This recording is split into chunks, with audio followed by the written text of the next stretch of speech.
Hello everyone, today I'm heading to an art show at the Old Town Museum. Let's see what happens. I think I'm a little late. Like 10 minutes late. But it shouldn't matter because event prep can take a while.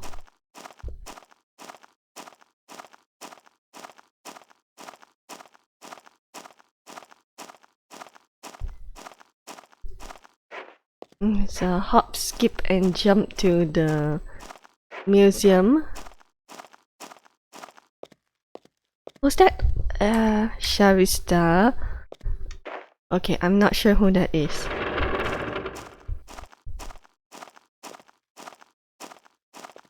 Okay.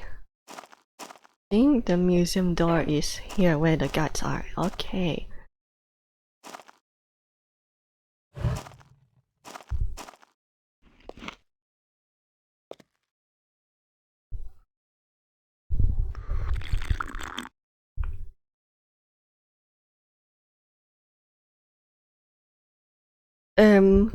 How do I get across? Because oh, this is awkward. I've been noticed. Everyone noticed me. Malaya the areas like Nicholas Kroger.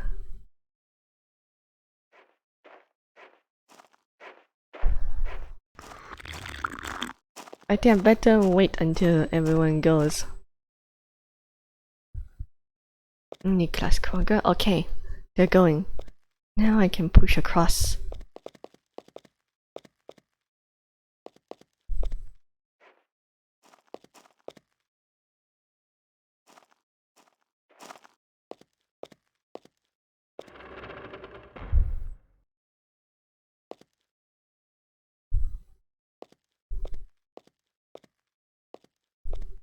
This painting is for sale. See Dr. Ara Loveface for details. Painting is Ascension by Slayton Forsyth.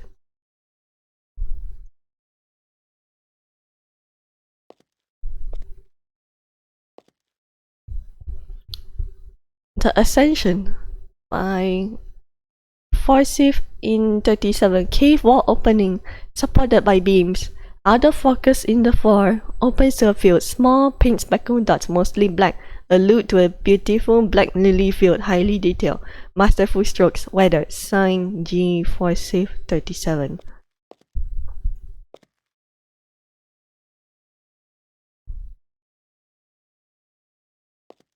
A marble sculpture of an angel with one broken wing. Sign Hollis M. Maybe. Extraordinary quality. Can't see what it is. No description.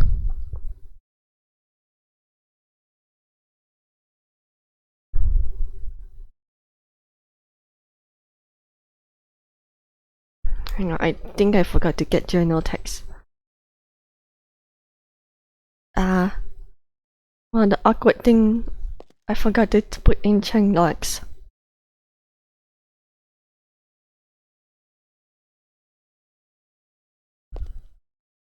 Right, masterpiece. Watercolor, give me the future and I'll think only of the past. By Hollis Maybe. This painting shows a hazy and tranquil morning scene of a port town. Some might recognize as the port Dwindling in the Midlands. Mist hangs low in the air and across the ocean. The sun just starting to crest over the horizon. Dozens of people are seen working, making sales or loading and unloading massive sailing ships along the docks. Along closer inspection, one might notice that none of the people painted had distinct facial features, almost as if their identities were hidden in the same mist that casts across the town. Cool colors are used in this painting: soft blues, purples, and cool pink. The painting may give a viewer a sense of unease or discomfort, and the figures drawn may even inspire the feeling uncanny valley in some viewers. Roll a perception or D20 you do not have the skill. 110 you notice something unusual in the painting. It feels a nice view of the artist's hometown. 10-20 you feel discomfort, uncanny valley, and notice one blonde female with a perfectly clear face standing at the end of the docks and looking into the water, and the body floating face down in the water. Oh, meta spoilers. Okay, I think I will try roll menu and see what happens.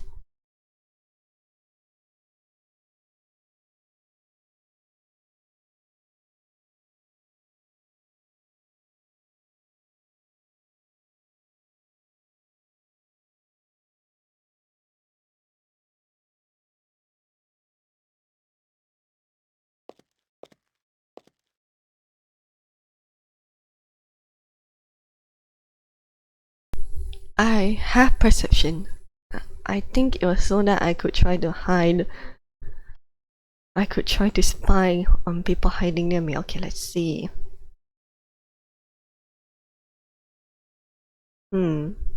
19 natural roll, 7 bonus. I would have seen it anyway.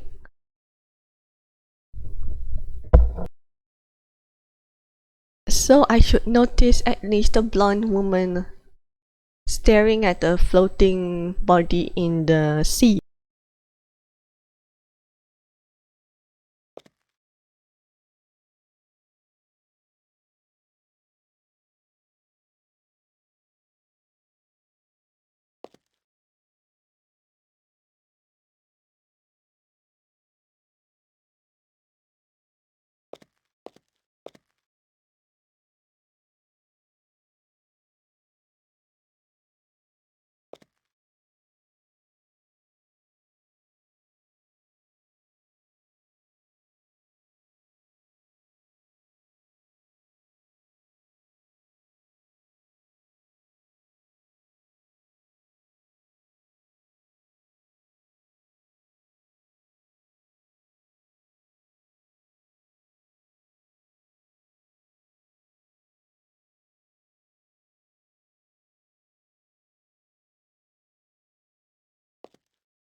Avi is dressed quite fancily for once. But he looks kinda like Dying Time from the game Hero Smash.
Oh, so Benita's ring was found after all.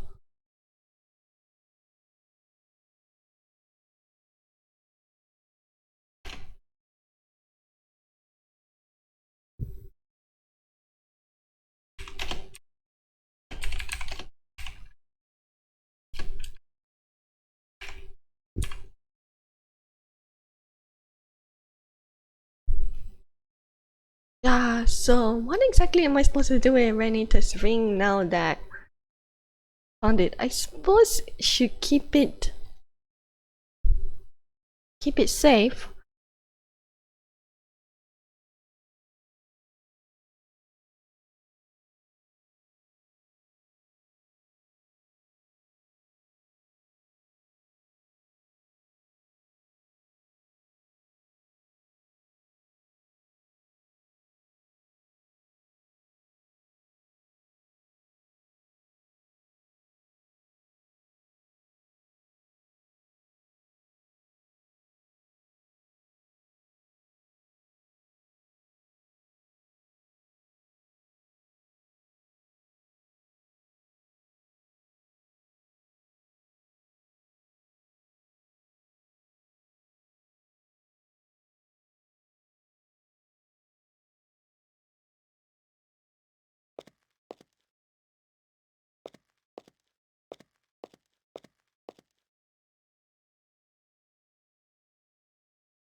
I'm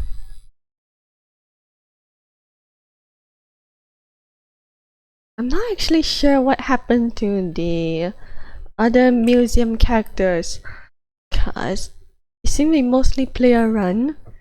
The only town representative around here is Avi, who is a player. Hmm.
The theme of our show this evening is here in spirit and dedicated to those who are no longer with us.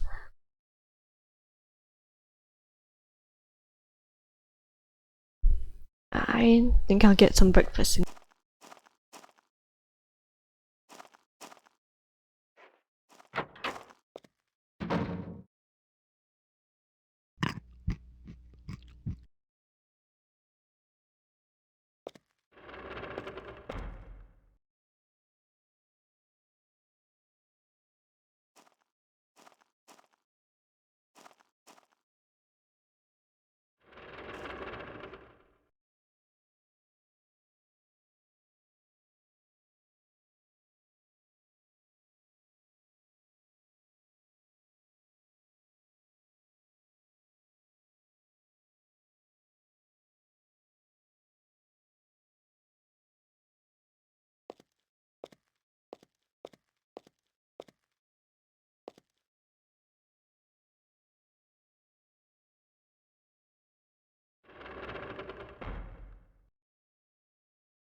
La VESPERA's very, very dramatic entrance.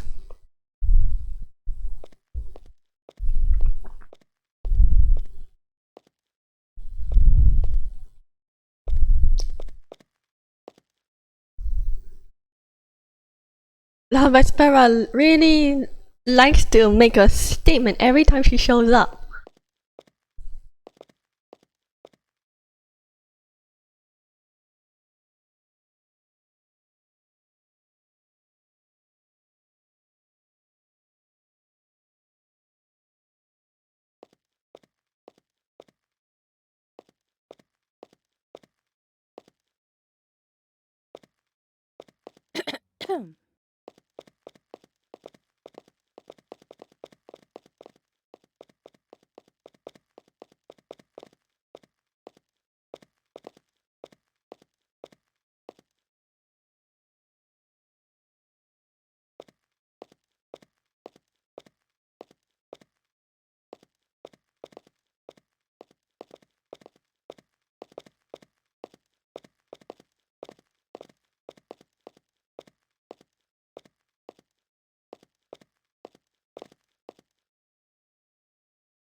Let's see the Ikache's painting, Watercolor Revelry. Unsettlingly skeletal trees contort their barren limbs against the moonlit sky. Distorted figures, seemingly caught in a spectral dance, emerge from the darkness. Their elongated shadows intertwining with the twisted branches, casting an eerie symphony of macabre silhouettes.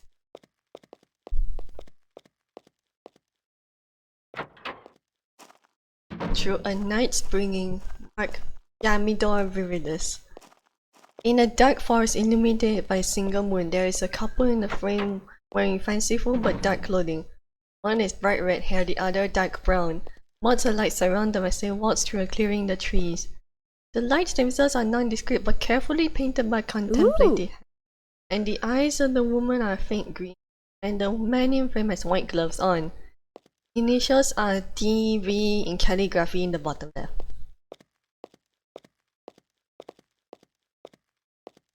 Vision of Home. Another Jamidor viridis painting. A vision of great pot from a high vantage point along a cliff, looking down on the various districts. The people are bustling about, many trying to live their lives. Boundary colors are everywhere. There are obvious finer points where life runs a little too rampantly, leading to gang activity and various pursuits of anarchy and or deviant endeavor. But such is the case of the sea. These paintings mark DV. Ooh. Somebody's clothes.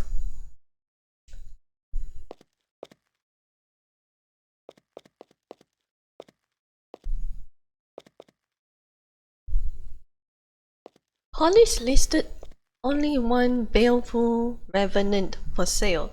The other two, value of peace and self-portrait, are not. Let's see.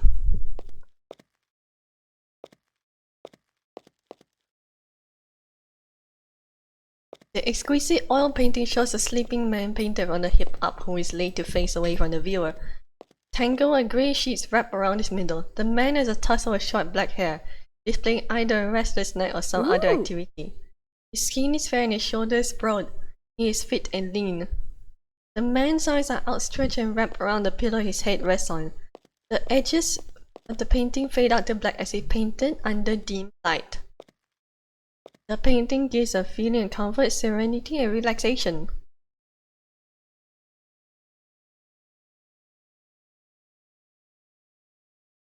The world is saving. Lately, the world save has taken quite a while. I'm not sure why. Exactly.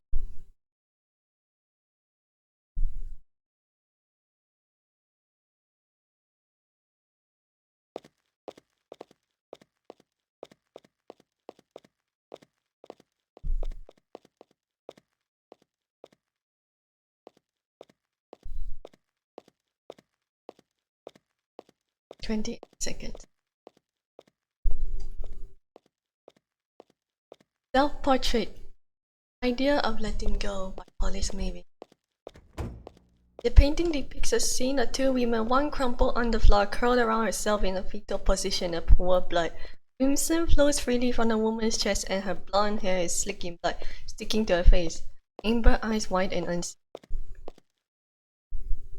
Second woman, identical in appearance to the first, is shown from upwards to give her a tall, imposing appearance. Her gaze is cast down on her handiwork, a sneer set across her features. In the grass is a gilded dagger, slick with blood and splatter cast across her white sheath. To some, the portrait may feel ominous and eerie, while others may find empowerment in it.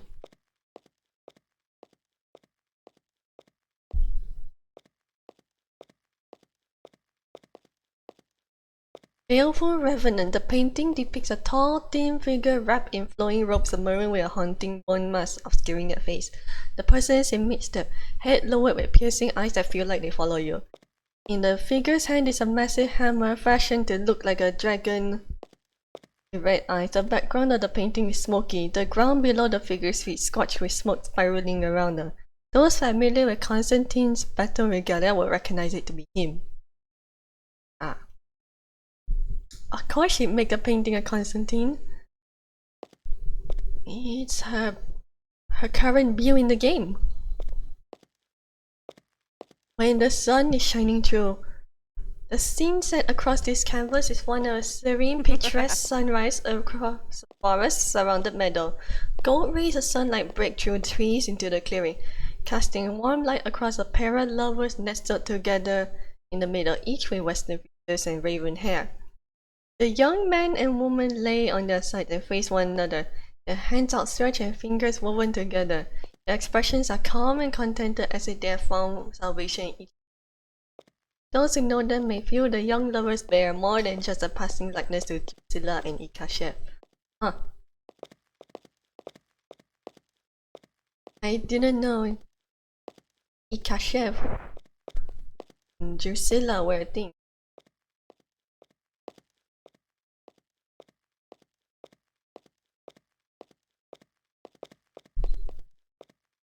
Quincy's Everhart's mandolin on loan for Hollis Mavie, used to tell his stories in the form of poems in songs, is not for sale.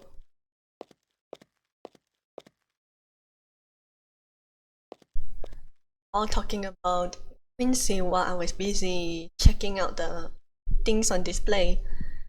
A beautifully crafted mandolin that has clearly been loved and well used. There is a light spot on the body of the instrument when someone's arm rested while strumming, and wear marks between the frets of the chords.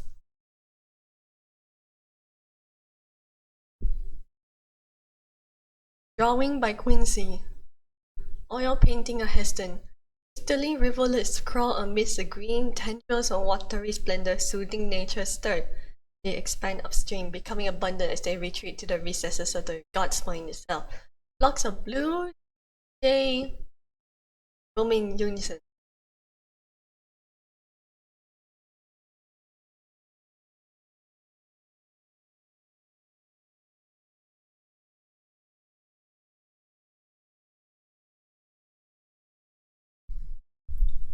Outline of Hollis Maybe. Canvas depicts an young, slender mask obstructing most of her facial features.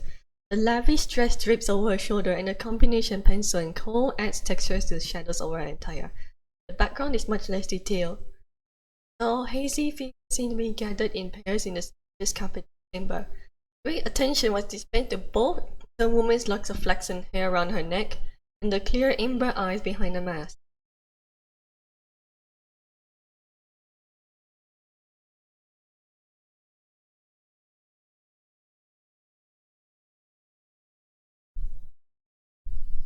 Haunting Visage of Quincy Everhart by Hollis Maybe.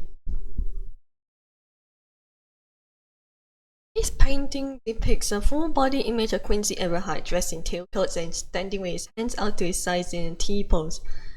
Ruby red fabric drapes down from his palms, trailing like streams of blood. The ginger-haired man looks straight up into a beam of light that cuts sharply through the painting. The background of the image is painted in a matte black, and the only clear details are those cast in the stage light. If one were to look closely, they may see the outlines of figures painted in the black, a very subtle difference. The humanoid fingers are hunched and leaning out from behind Quincy as if poised to strike. These works by Hollis are not for sale.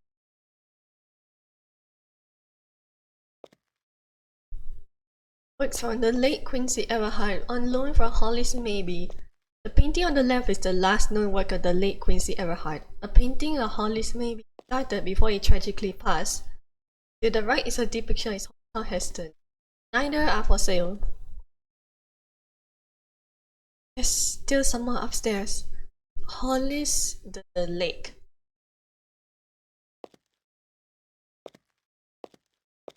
The small canvas before you shows a serene waterscape surrounded by tall conifers painted in cool teals and greens. A heavy mist lingers in the branches of the trees that spills out from the forest line and across the murky water. The foreground shows large ripples that expand out in smaller ways. They are nothing but rays. The center of the ripples is a pale hand reaching up towards the sky as if a swimmer across their battle heights.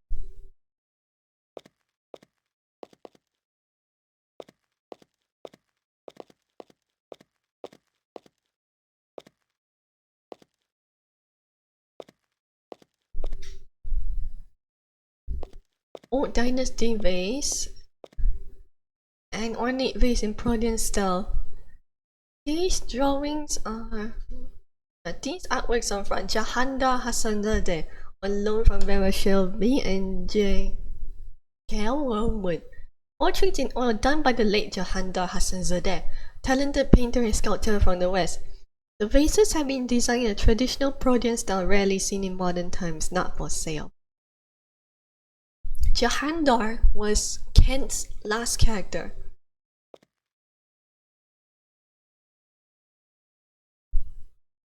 Oil painting, Dr. Sindelar saving lives.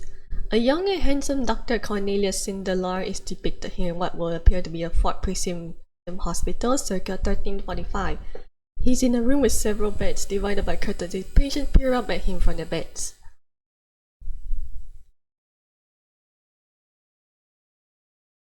The world is saving again.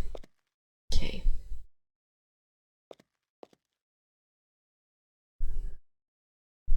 Hand-painted oil portrait of Vera Shelby.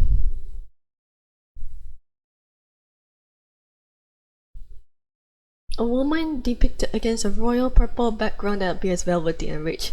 The woman appears to have seen at least 30 summers. An oak tree stands in the background behind her, highlighting her impressive height. Lighting greyish blue eyes penetrate into your soul, and freckles dot the landscape of her cheeks, leading up to the bridge of her narrow nose. Her face is framed by luscious raven locks, and she is wearing an immaculate red home prelacy dress. She exudes feminine. A flattering picture of Vera.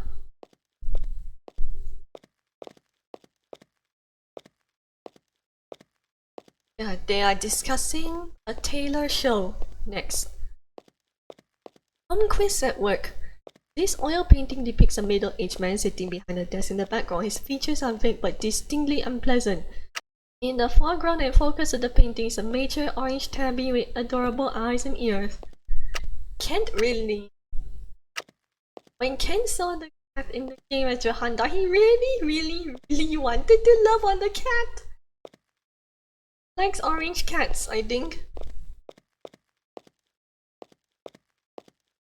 Seeing there are more sculptures upstairs. How am I gonna get behind these? Okay. Sindelar is cozily sitting at home. He likes it. This is foundry stuff which I've already seen previously.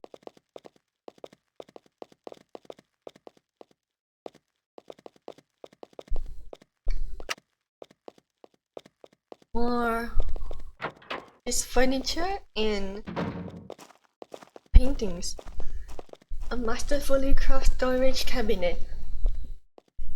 A cabinet meant to bear the heavy burdens of a tradesman. All hinges, lock and trim are fine polished brass. Every inch of wood is polished and stained lovingly. Both doors swing open to reveal a box filled with 20 smaller compartments and drawers, each face etched with one of the many birth signs of Vesuvius. Back of the piece carries a mark of a leafless oak tree, branches reaching towards the side, and a root system in a similar pattern.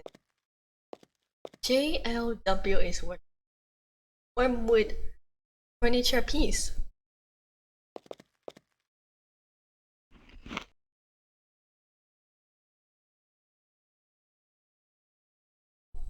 Masterfully made filigree alchemical scales, made in silver. The counterweights appear to be solid silver with green felt trim to each bottom as to prevent scratching when placed on the bowls. Marked with the letter JLW under the bottom of the piece, cleverly engraved grasshopper's wings. Jekyll's trademark is to have a grasshopper heraldry somewhere. Possible. Rendered upon FP10 gas mask. At first glance, this is your run-of-the-mill FP10 gas mask, but a skilled engineer will notice some minor alterations that might impress them. Every scrap of metal is polished steel, and looking inside, the inner lenses even have little mechanical wipers to combat steam from one's breath. On top of all that, the filter system itself appears to be doubled up, and the filters themselves modified with sand-sized bits of charcoal. There is a pungent aroma of peppermint, perhaps to counter the worst of situation offer. Tucked inside the folder letters are the golden letters JLW circled by golden willow branch in wreath-like fashion.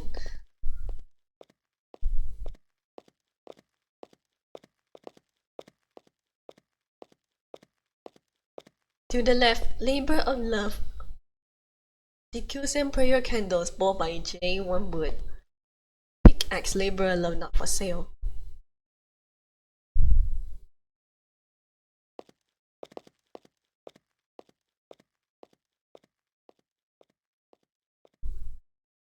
An intricately beaded and sequined column dress. This breathtaking gown is designed with a modest 6-inch beaded train that trails behind the wearer. The bodice is encrusted with tiny handcrafted seed beads that spiral and coil around the wearer's body to create flattering lines. The skirt fixes to the bodice just below the bust and is covered in thousands of small sequins that stack over each other like scales that shimmer and shine as the garment moves. If one were to look closer, they might notice the sequins are small jewel beetle carapaces. Stitched onto a tag on the inside neck of the dress is the maker's tag, a small spiral embroidered in gold with the name HM Maybe along it.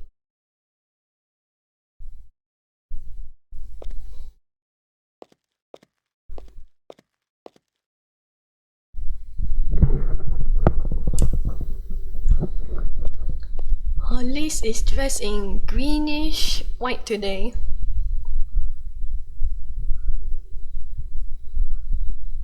A marble bust of the late Dr. Astor Hargreaves by Hollis Maybe. Marble sculpture of Defiance. This marble statue spirals and curves around itself in an impressive vine-like structure that seems to defy the laws of gravity. The curves are smooth, sometimes coiling upwards or 3 times around other parts of the work, or something so top-heavy it sits rigid and steadily. The name Hollis, a HM Maybe, is carved into the base. It looks like an abstract. An imposing griffin sculpture in marble by HM Maybe. A marble bust of the late artist Quincy Everhart by HM Maybe.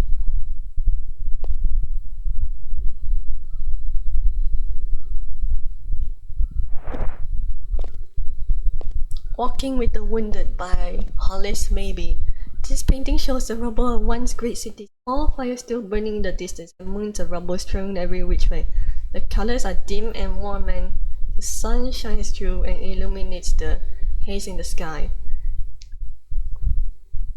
Centered in the painting are forms of 2 women, one tall and thin with black hair and the other shorter, slight of frame and blonde. The women are hand in hand, walking carefully through the rubble, helping one another along. The pair have their backs to the viewer, each wearing a long sleeveless white dress that is stained in ashes scorched by a long squelched fire. While the imagery in the painting is bleak and grim, the viewer might find odd sense of hope and unlikely camaraderie within it.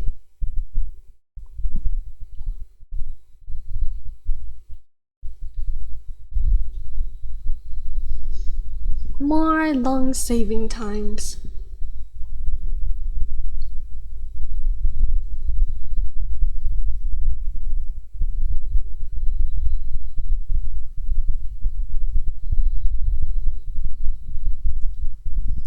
Agrarian Ideal 1350. This painting depicts a quaint farmstead complete with chickens, goats, pigs, and horses. In the background, Fort President stands tall, although the consortium tower is conspicuously absent from the FP skyline. Long gravel road connects a homestead to a cowboy highway. A bustling city scene has sprouted up around Fort President, creating a large and extensively detailed suburban community of smallholders. Several wagons full of grain travel on the distant road. I think this is a reference to the River Run landing. What owes each other? The scene laid out before you is one of utter devastation, depicting the smoldering ruins of a leveled city. A charred wood and stone jut out from the moons of ruined buildings and wisps of smoke rise up into the hazy sky. The refuse of what were once personal items spill out into the streets in the various states of disrepair. A doll, a battered pocket watch, charred clothing, a ring of keys, and scotch papers can be seen among the rubble.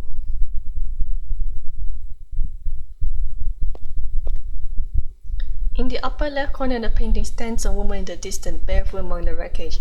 A singed white dress she wears twists in the wind, pressing the fabric against a slight frame. Her burnt pink hand raises to rest on her ash-smudged face, her eyes wide with terror and mouth ajar, clear horror painted across her features. The woman's light hair is uneven and bushy, showing signs of fire damage, and her arms and legs are pink with fresh burns. The colors used in the painting are dim, warm, tans, grays, and the whole image is cast in smoky sepia. The painting might give a viewer feelings of fallen loss, hopelessness, or impending dread.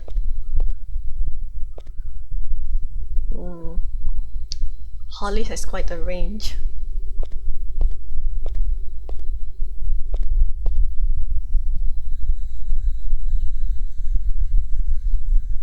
Decusing meditation candles are often lit to pray over. Etched into the wax are simple symbols referring to each of the virtues. One masculine and feminine hand clasped together around the candle at the bottom. Stamped to the bottom are letters JLW on a leafless oak tree.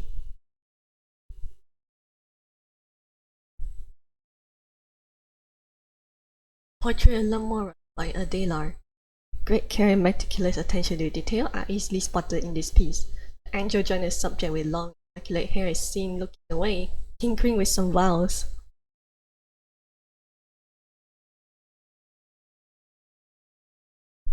Decorated pickaxe. A wall hanger. The handle of treated yew is engraved with profiles of a young man and woman on opposite ends, reaching to grasp in the middle of the tool shaft. They have both closed eyes.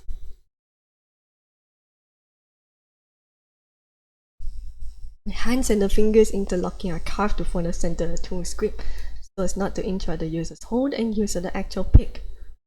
Iron a make, the head of the pick is unremarkable other than the Northern text lovers' first kiss engraved on both sides, like a filigree stalagmites and stalactites. I think that's everything.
I think I should go back downstairs.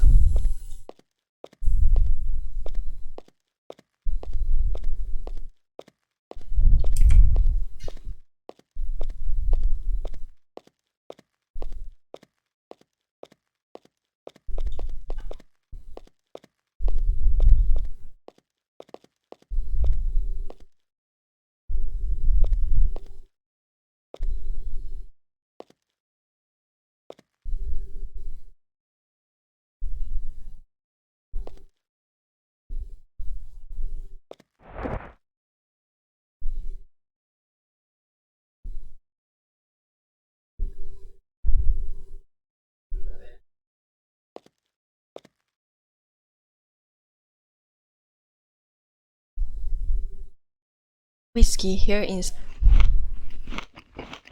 spirit, a commemorative batch. The whiskey has been aged to perfection. It's a deep amber color and rich taste brought out by the wine barrel aged in. It's a memorial bottle or drink.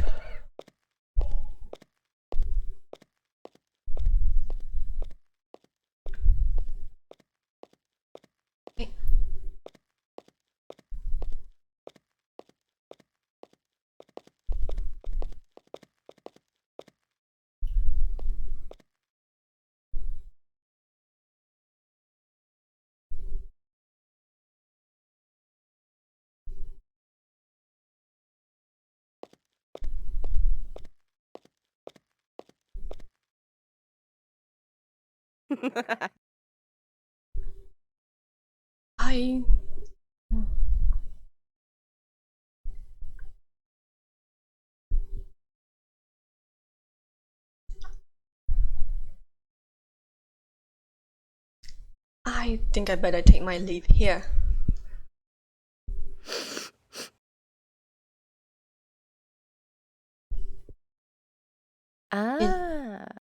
It's an evening of sophistication in class, but I forgot that this was a black tie event, I think. So yeah, thank you for watching, and I'll see you next time. When, I suppose.